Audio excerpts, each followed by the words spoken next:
ठीक है, देखो हमारा बीपी कितने का है, हमारा बीपी है 5,000 रुपये का।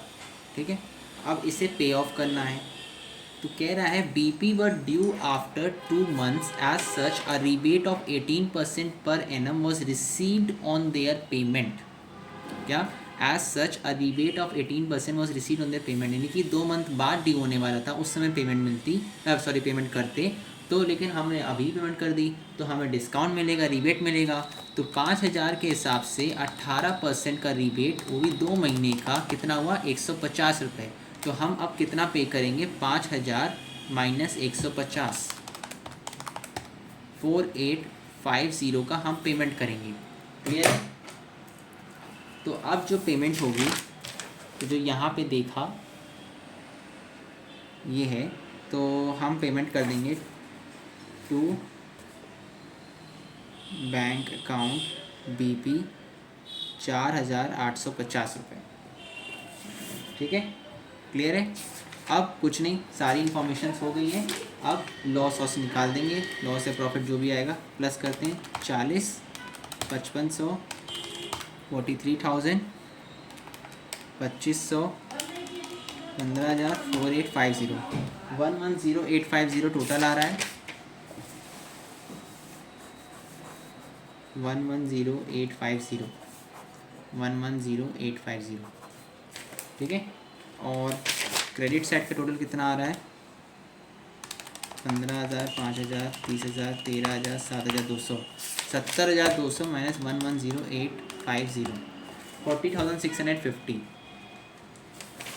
Sorry 40,650 by loss transferred to LMN, L's capital, M's capital, N's capital. तो रेशियो क्या है इन लोग का, रेशियो कहाँ है, 4:3:3, 4, 5, 6, 7, 8, 9, 10, तो डिवाइड बाई 10 इंटू 3, 12195, 12195, 4, 16260। ठीक है, अब पार्टनर्स कैपिटल और बैंक अकाउंट देख लीजिएगा, बना लीजिएगा। ठीक है, अब आ जाओ इलस्ट्रेशन 20 पे। कह रहा है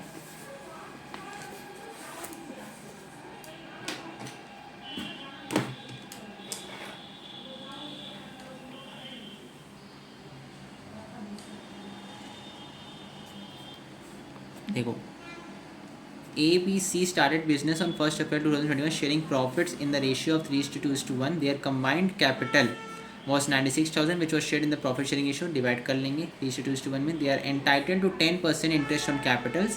Profits for the year, देखो प्रॉफिट हुआ है यानी कि IOC लगेगा। For the year ending 31st March 2022, before allowing interest on capitals for 39,600, they drew 10,000, 7,500, 6,000 respectively during the year. तो जो प्रॉफिट है वो before allowing interest on capital, यहाँ फंडामेंटल का रिवीजन हो रहा है, before allowing for interest on capital.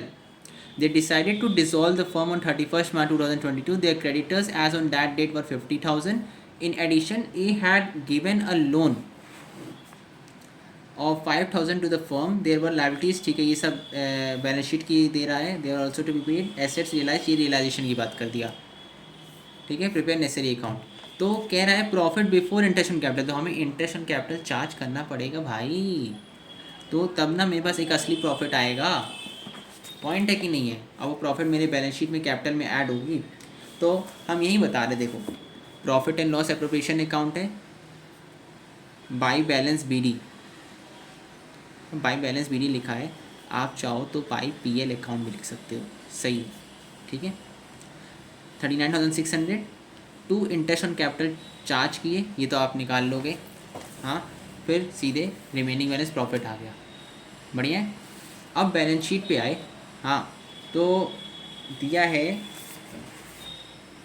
कहाँ गया, क्रेडिटर्स, ये part, A had given a loan to the firm, as loan firm के लिए लाइबिलिटी है, और 12,000 not shown in the books, they are also pay not shown in the books, इसको books में show नहीं करेंगे 12,000 को, तो एज लोन शो करेंगे और क्रेडिटर्स को शो करेंगे। तो क्रेडिटर्स को शो कर दिए, एज लोन को शो कर दिए। एज कैपिटल, इसमें IOC भी ऐड होगा क्योंकि ये कैपिटल का पार्ट होता है, हाँ, और नेट प्रॉफिट भी ऐड होगा। तो हर वो चीज़ यहाँ पे जो भी होगी, मान लो सैलरी आ गई, कमीशन आ गया, तो वो भी सब ऐड होगा इसमें, वो भी सब ऐड होगा।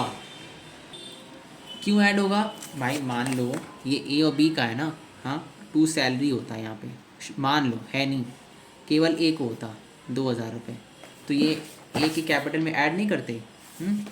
पार्टनर्स कैपिटल उसी का तो बनता है, इसी कैपिटल को शो करने का तो पार्टनर्स कैपिटल बनता है। ठीक है, तो आईसी ऐड हुआ, नेट प्रॉफिट ऐड हुआ और ड्राइंग्स माइनस हो जाएगा। क्लियर है? उसी तरह यहाँ भी सनरी एसेट्स आ गया। देखो सनरी एसेट्स क्या है, ये पूरा आ गया सही, टोटल किए।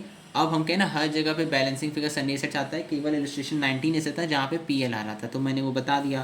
तो यहाँ पे सनरी एसेट्स जो है आ गया बैलेंसिंग फिगर 1,67,100।